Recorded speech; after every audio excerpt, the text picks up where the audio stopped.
Good afternoon. Welcome to our informational meeting. First item under the agenda is a City Council staff report by Deborah Owen, our City Clerk and Chief of Council Operation. Thank you, and good afternoon, Sioux Falls City Council. A couple of things. Just to begin to let you know, and if you will, like a public service announcement, to remind folks that absentee voting is taking place even now at the county admin building. If you know who you are going to be voting for in the municipal election or in our school board election, please go to the county admin building and cast your vote. At this point, we have about 650 folks in the city who've done so. So we're in a good company there, so we'd like you to encourage you. If you do not know who is running on the ballot, please go to siouxfalls.org and pull up a sample ballot, or at a library, a local library, or at the school district's IPC center, or at the county auditor, or at the clerk's office. All of that is available, and you can look through that and then become acquainted with who is on the ballot and the issues that you'll be voting on. And then to council, if I could, there is a number of things at your desk today. But to review, I've sent out by email, the council is looking to reconsider the vehicles for hire ordinance on April 5th. And if the council so chooses to, there'll be a motion to reconsider on April 5th, and then you will be setting the date of hearing for that ordinance to reconsider on April 12th. Voting on the ordinance on April 12th, again, voting on the reconsideration on the 5th.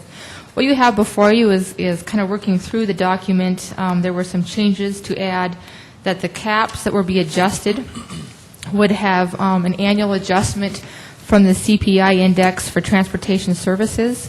And so there's been a few revisions working with Deborah Gaikowski in planning concerning when that would be, those caps would be adjusted annually at the beginning of 2011, and that, of course, will be made available in the planning department and at the clerk's office and then online at siouxfalls.org. If you have any questions about that amendment, we'd like to meet with the wheelchair service folks prior to the vote for reconsideration, and so we'd like to hear feedback from council on that, and so we can make sure we get all those details worked out ahead of time.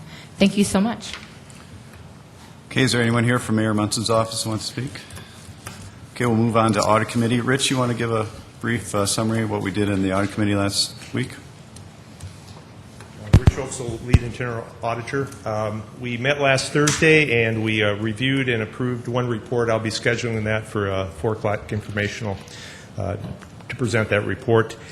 We approved a special request from Councilor Anderson for an audit of the police pawn shop fund.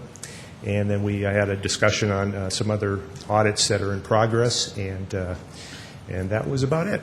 Are there any questions? Thanks, Rich. All right, thanks. Fiscal Committee? We will have a report next Monday on the process of where we're at with record retention, and it appears that we had more than a few responses. In fact, I think I've heard close to 11, I think. 11. So we're happy about that. Unfortunately, the stack of paper that accumulated with those 11 requests is about 3 foot high, so we'll probably take a while before a decision is made. Okay. Anything for Gerald? No. Okay, Land Use Committee? No report. Public Service Committee? No report. City Council open discussion. Councilor Brown? Just one reminder, April 8th, which is a week from Thursday, is the district meeting for South Dakota Municipal League. It'll be in North Sioux City this year. So if you're able to go, Deborah, are you guys making the arrangements for? Yes, we will. Okay. Pardon me, yes, if you will. Starts at 6 o'clock that night. Just drop us an email. We'll make our reservations with the league. No problem. Any other open discussion? I have an item that I'd like to just throw on the table for the council to consider. We generally elect the chair and the vice chair do the committee assignments. I think was it July or is it June? Yeah, the council has a policy right out there now that you would elect your chair and vice chair in July. And I was just throwing it on the table that maybe we want to change that policy, and my idea would be to have the current council on the last meeting before the new council is seated elect a new chair and vice chair, because it's highly unlikely that anybody that would be coming onto the council would be running for chair or vice chair. And that way, some of the experienced counselors would know what everybody's abilities are, and then new chair and vice chair could make the committee assignments once the new council was set, when we knew who they were. Any thoughts on that? Well, I guess my inclination is that, granted, the new people we're going to be having on the council might not know all the personalities that well, but they're going to have to be dealing with them for the next year, and I guess, my inclination is to maybe let them make the decision. Well, then, okay, and that's fine, but then do we want to move it up from July to the first meeting in May? Have a new chair and vice chair right away after the new council's elected? There seems like there's an awkward gap of a month and a half or 2 months there. If I could, I know we talked a little bit at the audit committee where we were in between subject matter last Thursday. I did take a look at some other cities who do that, and it may be similar to Omaha, for instance, we'd have to change the council's policy to begin with, because you do have a policy that has you electing it in July, which is certainly fine to do. We just need to make that extra step. But they actually elect their chair and vice chair on the day they're sworn in at that later meeting. So the council could consider that as an option as well, where you would simply schedule it at the 7 o'clock meeting. Usually, just for those listening, that's at the end of the 7 o'clock meeting. It's the last thing on the item. And then the council then votes in the affirmative for their chair and then for their vice chair. And that may be an option as well, looking at what other cities do. I guess at the end of the day, it would be getting the chair and vice chair's term tied to the election cycle. So, and it's not anything we have to decide now, so we just put it in the back of your head and we can think about it going forward. So, any other comments or discussion? Mayor Munson, did you have anything before going into presentations? Okay. Coming up. Then we'll move into the presentations, and the first one is a monthly financial report by Gene Rowan-Horst, Director of Finance.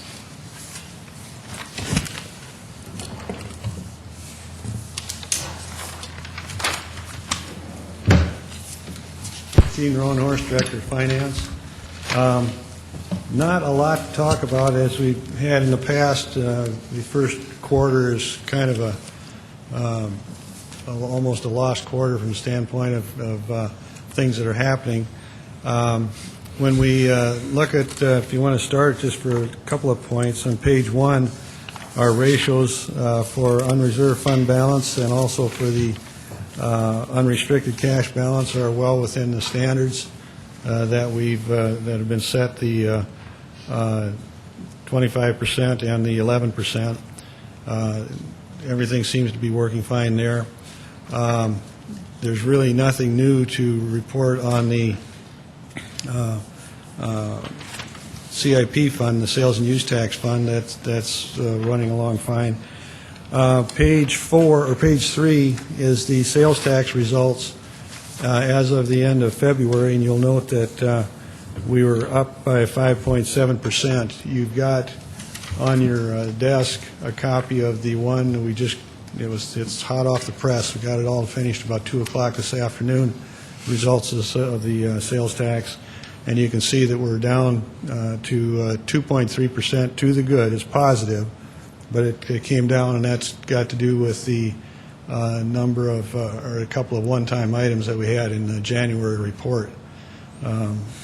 So it's not the direction we'd like to see it going, but it's still positive, and hopefully it'll work out through the rest of the year.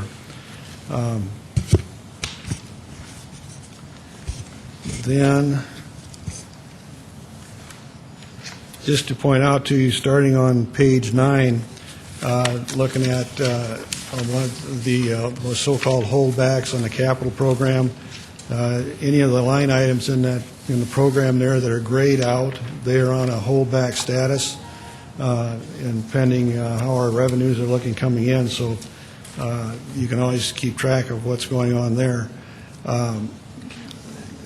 by project. And on page 13, we have the same information for OSAP. Again, it's really early in the process to really make any statements one way or another about it, but you can see that our contingency program is at least working and holding things in place. And then the last thing I'd just seems to be a point of interest most times. On page 16, our outstanding debt is $275 million right now, with $318 million is being authorized but not used at this point. So with that, that's about all I've got. If you've got any questions, I'll be happy to try and answer them. Councilor Staggers? Yes, Gene, on the railroad relocation fund, we have down a negative $198,994. And the December one did not have any figure at all. The railroad fund is a reimbursement fund. What that means is you do the work, and you send in the necessary paperwork, and then you get the money back. So you're going to have these times when it's going to show a negative position, but it's because we're awaiting money to come back from Pier. Okay, I guess it's, previous months, like November, October, September, August, July, June, May, and also in, May. They all have $198,994. It's all the same for those months. And then, all of a sudden, there's nothing, of course, in December. Now here we are in February, and we're back to the $198,994. That particular transaction is due to accruals. At the end of the year, we actually enter our accruals. During the rest of the year, it's operating on a cash basis. And why the 198, I can't answer that, but I'll get you an answer to that question. Okay. Thank you very much. Any other questions for Gene?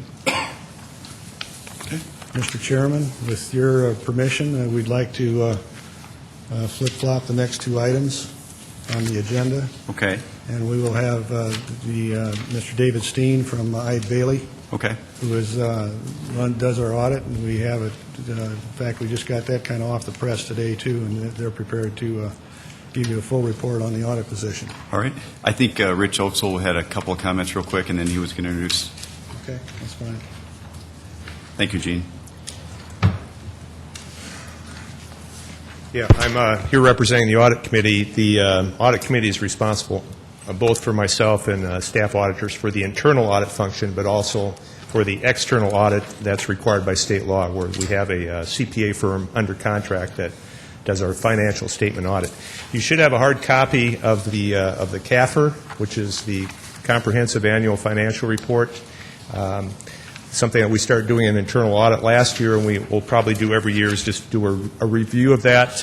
You'll be getting that probably later in the year, where we compare the information in that CAFR with information from other cities, comparable cities in the Midwest, various financial ratios, how we compare to a group of peer cities.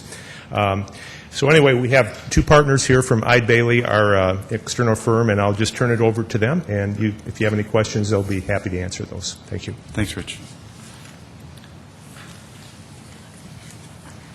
Good afternoon. I'm Dean Bucknerberg. I'm a partner with Ide Bailey, and it's a pleasure for us to again be involved with and perform the audit of the City of Sioux Falls. We take that responsibility very highly, and want to make sure that the city's in good financial position, as reported on the financial statements, of course. I'd like to say that the audit went very well this year. We've had a quick turnaround. We had good cooperation. And the gentleman that's been most closely involved, one of my partners, Dave Steen, I'd like to introduce, and he's going to hit the topics, but he has lots of experience with municipal audits. So, Dave, would you like to go over it? Thanks, Dean. I'm David Steen. As Dean said, pleasure to work with the city again this year. The audit went very well. We're here in March, which is significant, I think, for an entity of this size. I do a lot of work with governments. Our firm does about 300 governments. There are very few that are able to close at this time of the year, actually deliver a comprehensive financial at the end of March. So I think that speaks very highly of the systems, of the financial management overall, and of communication with departments, because it takes a lot to pull that together with departments. So Dean said all the few highlights talking about the audit process, and it did go well. Everything went well. We have an auditor's communication letter, and just a few highlights on that, things we have to communicate to the audit committee and to the council. Our responsibility, again, is an auditor's opinion on the financial statements. Our opinion is unqualified, which is a clean opinion, the best opinion we can offer on the financial statements, so that's very positive. Our responsibility is that it's reasonable assurance that the financial statements are free of material misstatement. Financial statements, again, are the responsibility of management, which is this group, and the financial management group. So the audit went well. It went according to plan. We met with the audit committee. We talked about our planned approach. There were no differences with that approach. It also went in accordance with the timing on that. There are no changes on accounting principles this year. Really nothing near term that's going to have a big impact on the city in terms of accounting policies or principles. Nothing new having a lot of impact from GASB, that's Governmental Accounting Standards Board, coming up here. So the financial statements have estimates in there. We have to remind you there are estimates. Depreciation is an obvious estimate in there. There are certain receivables and payables that are estimates at the time the financial statements are closed. Our job is to look at the management process for that and how they make those estimates. We think those are reasonable estimates that they go through. Disclosures we think are appropriate. There's no unusual or significant areas on disclosures or sensitive disclosures in the financial statements. We had no difficulties during the audit. We had no audit adjustments proposed, and I think that speaks very highly of the information you're receiving throughout the year. I've got some smaller entities or some other governments. We have to do a lot of adjustments. That's not the case for the City of Sioux Falls. So that means you're getting good information throughout the year, accurate information throughout the year. We had no disagreements with management. Management has signed a representation letter that's been signed by the mayor, by the finance director, and the representation that have been made to us. We're not aware of any consultations with other auditors or issues there, too. We do look at internal control systems. As we do that, we look at the internal audits that have been done also. I think Rich and his team have done a nice job with that process there, too, so we do consider those. We think there's appropriate internal control systems, not absolute. We do remind the council and management of their responsibility in terms of internal controls and of risk management as they go. Some special areas, we do some inventory observations. We do get out to some departments, look at some of the fixed assets. There's a South Dakota statutory compliance program we have to go through, looking for compliance issues with state laws. We had no exceptions with those areas. Look at some employee expense reimbursements and compensation areas. The CAFR, again, I'll just, this is also available online. I'll encourage you to spend some time and to read that. I actually serve on a national committee for the Government Finance Officers Association. I see CAFRs from around the country, and I'm one of the reviewers for the award program on here. 2008 report had qualified for this national award, and I'm sure the 2009 will too. But this is really one of the best CAFRs I see around the country, so it's really a good story, I think, about the finances here they go through. In terms of the in addition to the financial audit, we do what's called a single audit. We look at the federal financial assistance programs. I had some new money this year, stimulus money, about $3 million. We had to look at each one of those programs. Those are considered additional major programs. So we go through looking at compliance with those. We had no exceptions on the compliance. So again, everything went according to plan. We think the audit process went well. The financial management we think is positive. I'd say Rich and his team also did a nice job with internal audit. We consider that as part of our audit process. I'm glad to take any questions or any comments. Councilor Staggers? Yes, I was wondering if you could explain the last paragraph in the cover letter. Okay. It says, "This information is intended solely for the use of the mayor, the city council, and management of the City of Sioux Falls, South Dakota, and is not intended to be and should not be used by anyone other than these specified parties." Mm-hmm. Then you mentioned also that the CAFR's online. Sure. So is this just a mistaken statement here? Or? Okay. That's a good question. This is really communication with the audit committee itself. On the CAFR, everything here, of course, is available on the public record. This is certainly a document you could choose to make available, but this is normally restricted to the audit committee just because we've been through a planning process. We've had other communications with the audit committees, and this is response as to how the process went. And so unless the parties really understand all that, it's supposed to be restricted in accordance with audit standards. So this is required language in here. Good question. Yeah. But in reality, that it's just boilerplate The last one is, terminology yes. that Right. there's nothing Right. really wrong with disclosing this to anybody then? No, not at all. Okay. Not at all. Any other questions? Councilor Bennigan? I guess I'd just like to make a comment. Having been around for almost 8 years, I would like to congratulate Gene and Rich and their team in putting this together. When we first started this process a long time ago, we didn't get the audit till about the middle of the summer, and we did have some exceptions or management items to note. In the last couple of years or 3 years, this has been a clean audit. It comes with the highest standard that they could possibly receive, and I think it says a lot about their staff, the hard work they put into doing it. And I'd like to thank Gene and Rich for your exceptional work in making this thing happen.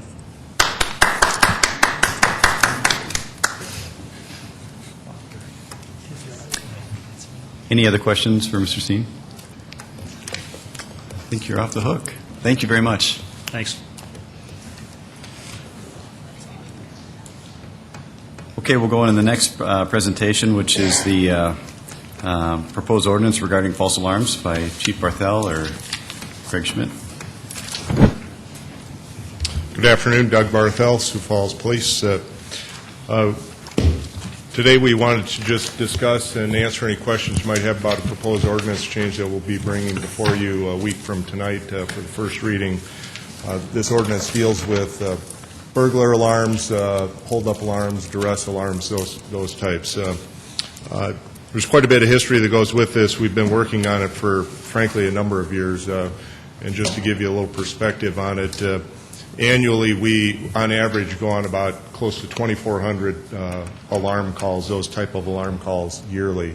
Last year was right around 2,200, so it was down just a little bit. But of those 23 to 2,400 calls that we go on, about 1% are legitimate calls. So we average over 6.5 of these a day that our officers are going on, and frankly, they're unfounded for the most part. But we still treat each and every one of them as if they were legitimate. We send 2 officers on those calls. We have to respond, make sure the place is secure, make sure there wasn't an actual holdup or a break-in, oftentimes waiting for management or an owner or someone to show up so that we can either gain access or reset the alarm.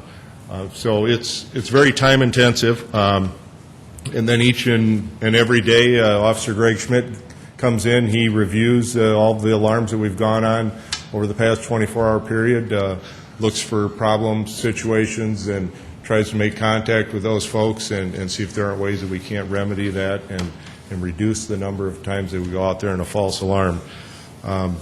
We actually, Councilmember Benega brought this question up last year during our budget presentation, if there wasn't perhaps a better way that we could go around this and trying to eliminate the number of calls that we go on that are false. And yes, there is, and we've been working on that. There's, frankly, we're probably in the minority of the cities that don't have an ordinance that's similar to this. I would like to say, though, that our intent in hopefully getting an ordinance such as this passed is not to create more government regulation and not to try and generate more revenue. We simply want to reduce this number of calls that we're going on and frankly, wasting our time. If you were to add up all of the time that we spend on that, it's probably the equivalent to 1 FTE for the entire year. So certainly a significant amount of resources that we put forth on this. We've been working closely with the City Attorney's Office as well as our own staff in developing this. We've spoken with numerous other cities and come up with what we thought was the best plan. It's a lengthy ordinance, there's no doubt about that, but in order to cover all of the different nuances that goes with it, that was necessary. We also, about a week or two ago, met with several of the alarm companies in our city and a couple of the larger alarm users. Went through the entire ordinance, wanted to make sure there weren't any issues with them or questions or concerns that they have. And we actually saw no negative response and a lot of positive response. Excuse me, we actually had one alarm company say that it's about time that we actually have something like this. So our hope is to actually try and also control the number of fly-by-night alarm companies that come to our town. Maybe some of you might recall within the past year we had a company that came to town and set up a temporary shop, went door to door, and were selling their supposed alarms and to unsuspecting buyers who were spending quite a bit of money on it. There wasn't a lot of oversight with that, and they're here and then they leave. And so hopefully with this process we're going to have more oversight over that and in turn try and reduce the number of false alarms that we go on. With that, I'm going to have Officer Greg Schmidt, who's one of our crime prevention officers. This has been a long day coming for him. He's been working on this for quite a while. Matter of fact, I think he actually has some paperwork that dates back to the 1980s when we were first dealing with some of this. So he's going to explain some of the mechanics of how this will go about, and we'd be happy to answer any questions you have after that. So, Greg. Greg Schmidt, Sioux Falls Police Department. The chief is right. It's actually been 13 years. I was looking through my archives and actually found a letter that I had signed to a business in 1997 that we had a lot of alarms and we really needed some assistance. One of the things about, and we have an alarm ordinance that's on already in the books, but it just didn't get its hands around the way we needed to have it done. And it comes down, there's some fee processes here. And fees always concern people. But in order to get people to think about ownership in those types of settings, we needed to put some fees on these settings. Of course, permitting everyone in the City of Sioux Falls by the ordinance, if they have an alarm system, whether residential or commercial, will be permitted. And they will be given a number for their permit, and there's going to be a fee associated with that. I've been asked several times, well, what is that fee going to amount to? Well, the fee goes a lot of it goes to administrative costs, looking at from processing and those kinds of things, but large in general is to get people to own something. When we say it's free, I think we all know when we say it's free, people maybe don't do what they should do to make things better. That was the same thing with our ordinance as it is set right now. Is I can write letters, I could go see individuals, but there really wasn't anything in there that says, okay, we're going to do our best to work together, we're going to do our best that we can do to make this problem go away. But there was never anything in there that give us that structure per se, and so there's a fee process there. After 2 free alarms throughout the year, then after the third one, they're going to, if it's found that permit or that alarm is invalid and it was due to employee error or something like that, there's a chance that they're going to be charged for that. As an administrator, whether it's me or whoever the chief designates, that administrator will be looking over all these things all the time to make sure that we are not, as the chief says, we're not there to gouge anybody. We just want to be able to have an ordinance that puts structure to it, and so people can look at this and go, I understand. I have this I have to do. In order to do this, I need more education, or I need my staff educated, or it might fall down to new apparatus in their business. Some of the controls that are out there are many years old and have outlived their means. Or maybe they're not set up where they're a dual type of setting where it isn't a mouse running across the line that sets it off. There has to be something else that breaks that. And so, like the chief said, it's a long ordinance. But in the research that I've done in the last couple of years talking to municipalities and counties from all over the country, Captain Skip Miller and I were talking earlier today, probably 25 or 30 different agencies around the country, and what we did is we kind of picked and chose those kinds of settings that would work for us, and the structure of the fees then were also set up for our kind of setting. And so there was a lot of work that went into this to do it the right way. Doing research for 2 years and going back and redoing. I can't tell you how many times we redone this ordinance. It was, we'd get it going, and then we'd look at it and say, oh, we need to change that. So we probably had 12, 15 different rewrites of this ordinance to make sure that we were doing what we needed to do in order for our officers to do their job. You know, it's not about charging alarm owners. It's about dropping these alarms. It is about officer safety issue. I think most of you or all of you have rode with officers and maybe even have been on some of these calls, and you go, oh my, we spend a lot of time sitting in a driveway or in a parking lot waiting for someone.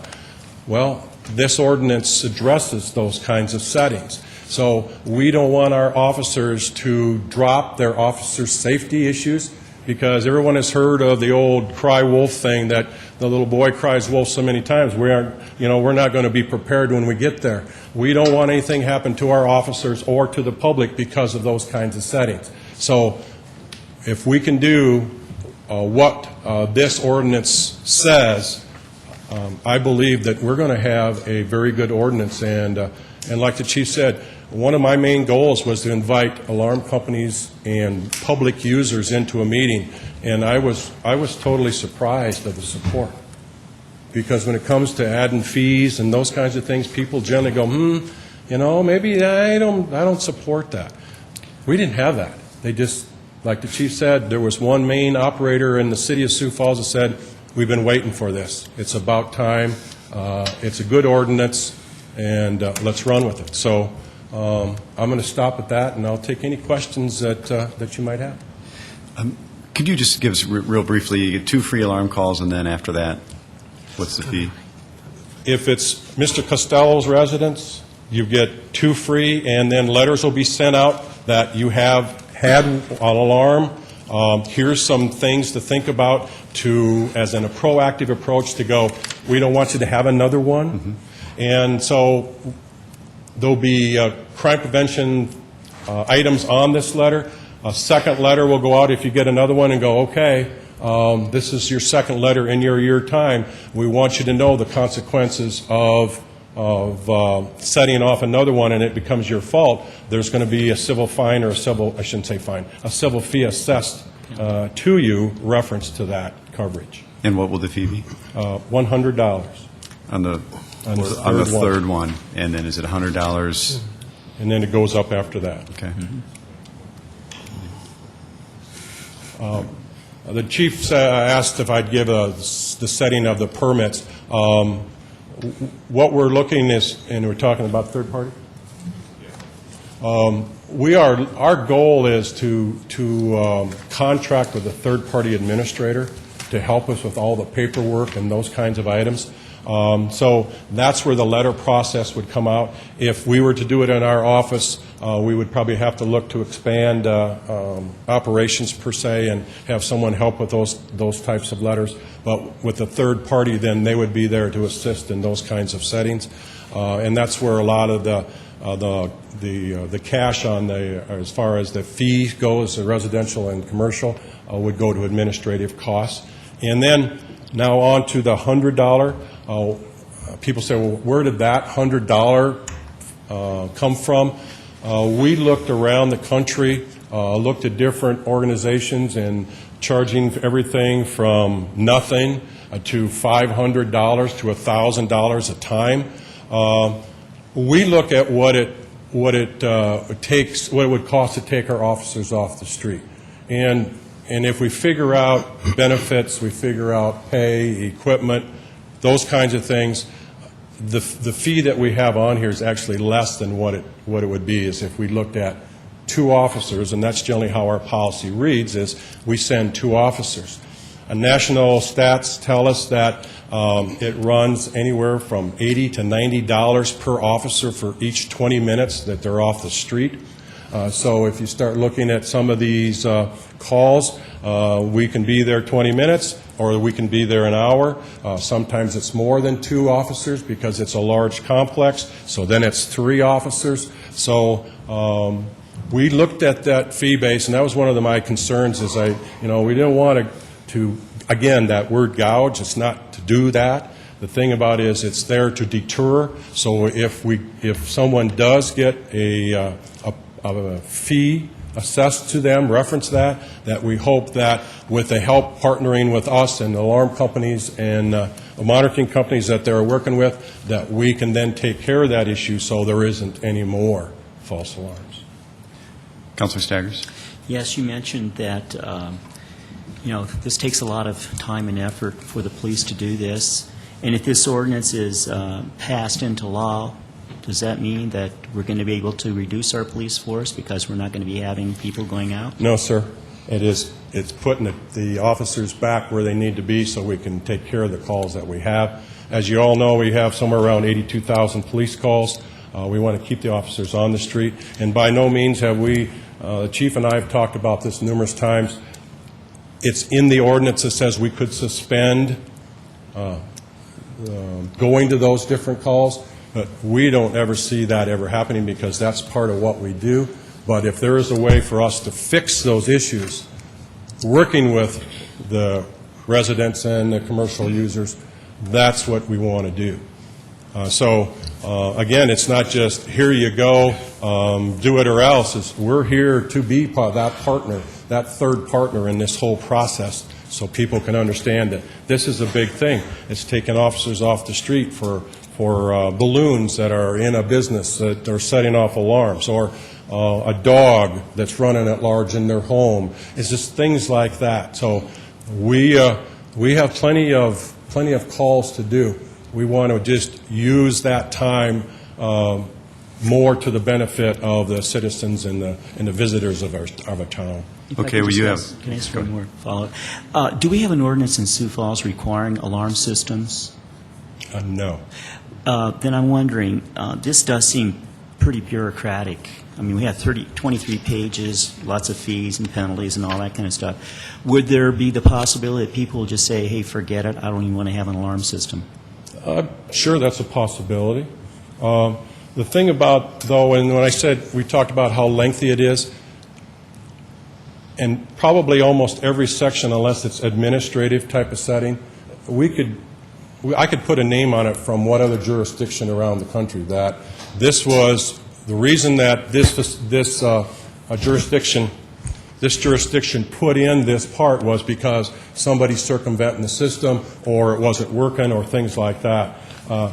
We just didn't pull this out of our hat. It was 2 years of a lot of work, working with the city attorney's office to make sure that what we had down was something that could be that was brought to the council and then voted on, and then the citizens of our community accepting it. Because in the years that I've done this, in a lot of the major businesses that I've worked with, they go, when's the alarm ordinance coming? When are we going to get an alarm ordinance?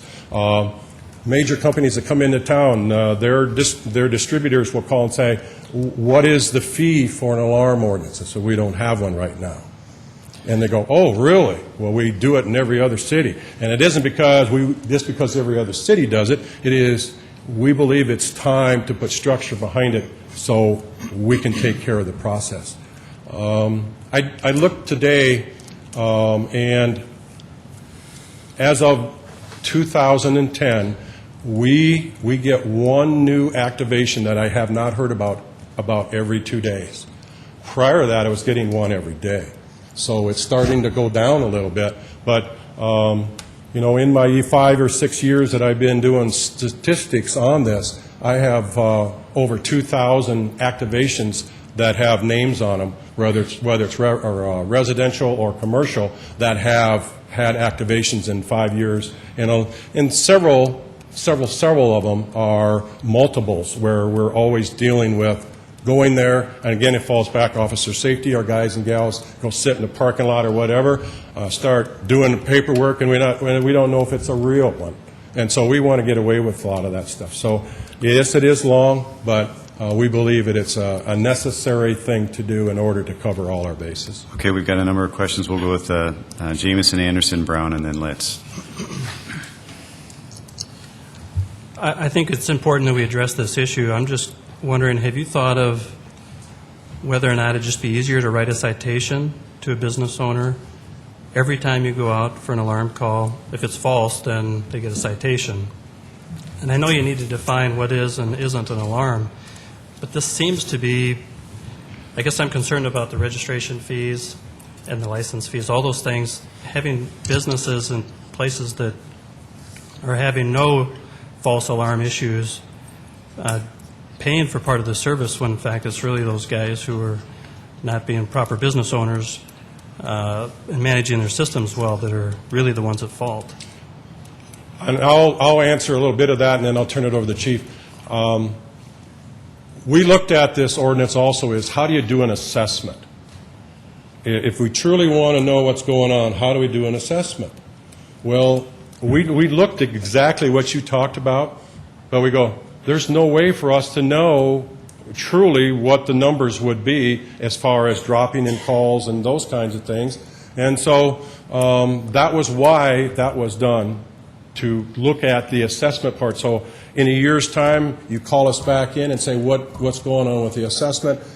We can be like Mr. Rowenhorst and have it up on a screen and show graphs and everything and how all those things are working. I don't know how else to make it so the numbers match everything. If you were to follow up in a year or so and found that the number of calls have dropped dramatically, everybody's monitoring their systems well, and there's really no need to further have a fee applied, would you think it'd be appropriate to stop that then? I don't know how to answer that right now. All I can say is no one around the country does that. That's the slippery slope Well, part if that I can I'm concerned address about.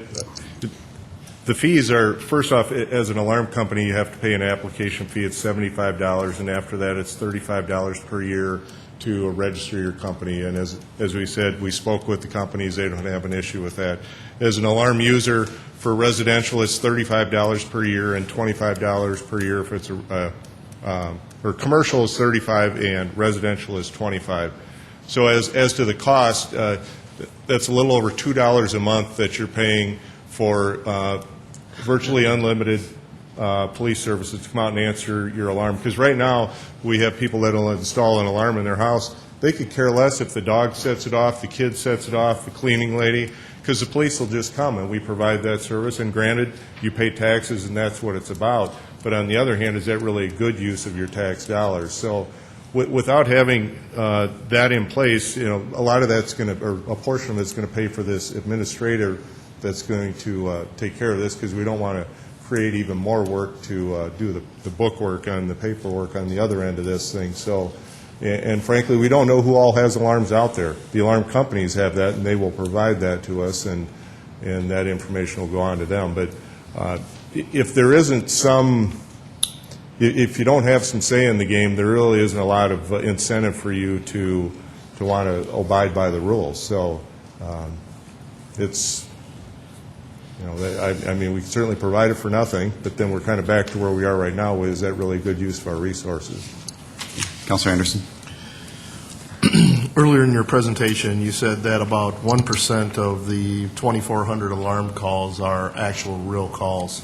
Of the 99% of the false calls, how many of those are repeat, going back to the same address? Do you have maybe an estimate of percentage? Oh, it's a small percentage that are in the high numbers, but there's certainly, as Greg said, about every other day he gets a new one of someone who was not on his list before. So there are more and more that get added to the list. So if it were just a dozen people that were causing our problems, we'd deal with that. And trust me, we do with the ones that we go out there time and time again, but obviously it isn't working. Thank you. Chief, the split, is it more businesses that you have false alarms with or residential of the 2,400 calls you get in a year? Yeah, commercial is the higher number, yes. Any split if you had to? Oh, I don't know what the number is. We have, in my Excel file, we have somewhere around 700 residential, and we have 16, almost 1,700 commercial. So it's basically 2 to 1, 2.5 to 1. Thank you. Councilor Litz?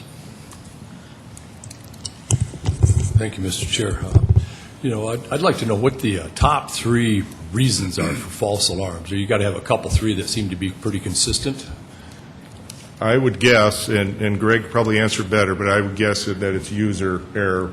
Oftentimes it's cleaning crew, employees that come in don't reset it the way they're supposed to. A lot of it's a training issue, and that's really a lot of the intent with this ordinance. It'll provide some incentive for them to, matter of fact, we had one of the local financial institutions that has a number of sites around the city and a number of alarms, and we invited them to our meeting. And she was glad because she said, finally, there's going to be some incentive for our employees to follow the rules and make sure they don't set the alarm off. Because right now, they don't care. The alarm goes off, the police come, and they don't even think about the time that we're spending and the, all the other things that go on behind the scenes. So that answers my second question, but my third one would be, has there ever been, I've put alarms in, or had alarms in a couple of things that I built, and, but there was never any upfront design process, nobody looked at it. And, we always put quality name brand stuff in, but I'm wondering, I know these guys that you were talking about running around knocking on door to door, I mean, some of it was battery powered and wasn't very good. Is there any, I hate to kind of go with the building code thing, but, because it kind of limits somebody's ability, but, the bottom line is if we've got some junk out there that's sending out false reports, has there been any consideration upfront design process looking at something that way? Well, and actually there are some regulations that are built into that ordinance that address some of that. They have to meet the national standard, and so they can't just put in that, and they're really, the alarm, to install an alarm today, you have to go through an alarm company. Years ago, there were alarms that actually went straight into the 911 center, but the city's too big; we can't provide that service anymore. So you have to go through a company, and with this process, it'll be a licensed, reputable company that is here locally. Thank you. And I'm just thinking that there might be times where you never determine what caused the alarm call. What do you do there? Well, there's actually, and there's a lot of leeway in there, and that's where, as Greg said, we're not here to see how quick we can find someone. Those first 2 freebies are going to be very flexible, and if there are extenuating circumstances or something where we can't explain what set it off, maybe it was, some sort of malfunction that was beyond their control, the weather, lightning, those sort of things, those certainly are not going to count against them, and they'll be given more opportunities. And there's actually a provision in there where if they go through some training, we can take away that first one so they can get away without having to pay the fine. And a lot of it's just the education and for the users and the people that use that building and know how the system works. And if they just think about that and go through, if they know there's some incentive there, I know they will. And we're going to see these numbers drop significantly. Any other questions for either Officer Schmidt or Chief? Okay. All right. Thanks We'll look for a healthy discussion next Monday. If I can just make a comment. This is a rather long ordinance, and this is the first time we've really seen some of the details here this afternoon. Would it be wise to have this go to a committee to take a look at? Anybody want to weigh in on that? Would you like to see it go to Public Service Committee or Councilor Jameson? I was just interested that, Greg, you said you spent 2 years revising this, kind of back and forth, weighing out the good and the bad, and of other ordinances all over the country probably. I guess 2 years is a long time for you to develop something like this. And I think it's an issue we need to address in some way or another. I read through most of this, I guess, and I probably have a different opinion on how it should be handled, but do you think it's fair for us, maybe, do you think we were able to comprehend this in just a couple of weeks, or do you think we should spend time vetting this through like you did? Well, I think, it's, even though it's a 20-page ordinance, it's pretty basic, and a lot of it deals with, specific situations that they might entail. But the average alarm user isn't going to need to memorize 20 pages of this to be able to run their alarm. Matter of fact, it'll be quite simple, and that information is going to go through the alarm companies and through this third-party administrator that we will hire. And, it's even though we've been working at it, it wasn't like we spent every day writing this, but it's just little issues would come up here and there, and we're quite confident in the product that we have here and that it will serve us very well. And frankly, it's something that we have to enforce, and we wouldn't have brought it forward if we didn't think it was the right way to go. Councilor I mean, Starks. for example, in a committee, we could try to find out, for example, how much we're going to pay for this third-party administrator and things like that, which are not even in the ordinance here. There's those kind of questions that we could be Right. asking. Generally, the way those companies work, and there's only a handful of them around the country, we would put out a request for proposal, and for the most part, they take a percentage, and it's kind of a set I mean, fee. that's something we could further learn about in committee. Is there a interest on the rest of the council to have it go to committee? We could certainly, take an opportunity to read through it and become more familiarized, and I'm sure Officer Schmidt and Chief Barthel will answer questions for us during the week. And then if there's a significant concern on Monday night, we can always defer it to committee at that time, unless there's an interest now to put it to committee. I'm completely open. I'm looking for suggestions here. Councilor Bennigan? Well, I wasn't going to answer, but I will now.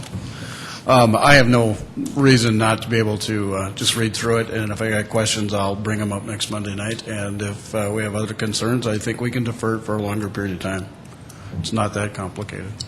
I'd agree with Mr. Bennigan. Okay, that's what we'll do. Thank you very much. Is there any other open discussion or any items before we have an executive session scheduled? If there's nothing beforehand, then I will need a motion to go into executive session for contract negotiations. So moved, Litz. Is there a second? Second, Jameson. Moved and seconded. All in favor, say aye. Aye. Opposed, same sign. Motion carries.